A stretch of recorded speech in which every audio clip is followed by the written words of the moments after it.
Magluto kog nangka, maggata kog nangka guys. Oh, tingnan nyo guys. Kakaiba yung langka dito, yung nabibiling langka na inihiwa-hiwa na guys. Oh. Tingnan nyo. Sa atin ito, hindi to kasali, pero dito kasali. Diba? Kasi marami tayong langka sa probinsya. Dito wala tayong langka, may langka man pero hindi atin. Mahirap ang kinin. So, ayun, dahil gusto man natin kumain ng gulay, ito ang lulutuin natin for today's video. Abangan! So, mauday niyang atong Ricardo number 1, luya. Wow, pagkadakuha sa luya, tambo kaayo. Oh. Isa kapalad po dako.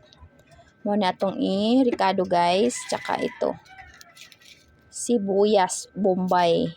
Tas butngan po nato og bawang. Kanina lang tingi-tingi ang bawang atong ibutang guys.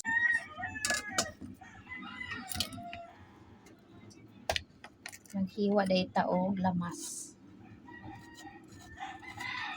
para sa ating ginataang langka. Oh shit. Malisik sa mata ko guys.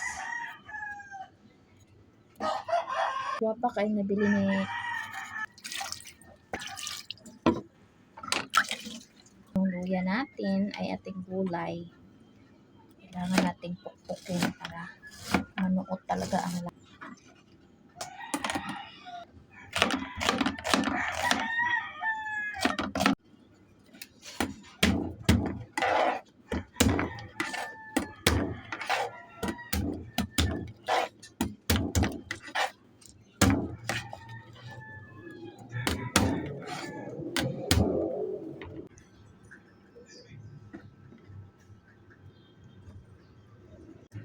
So, ito yung gata.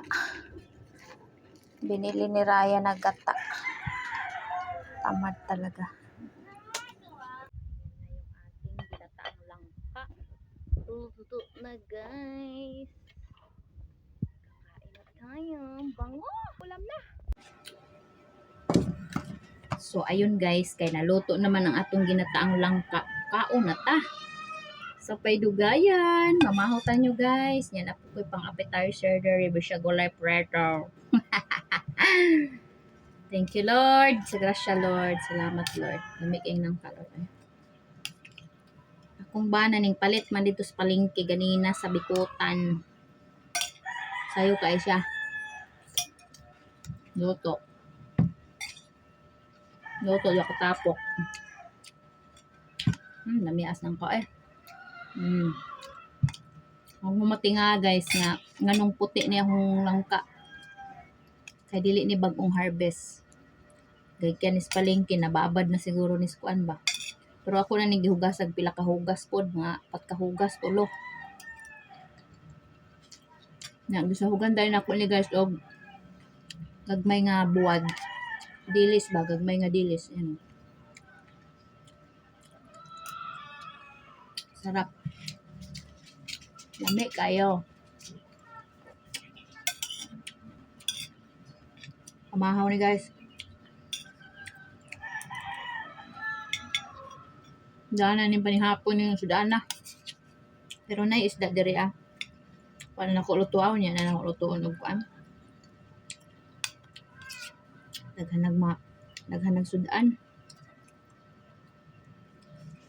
Nya na pod. Sarap. Mainit pa. Kaon sa ugas ha.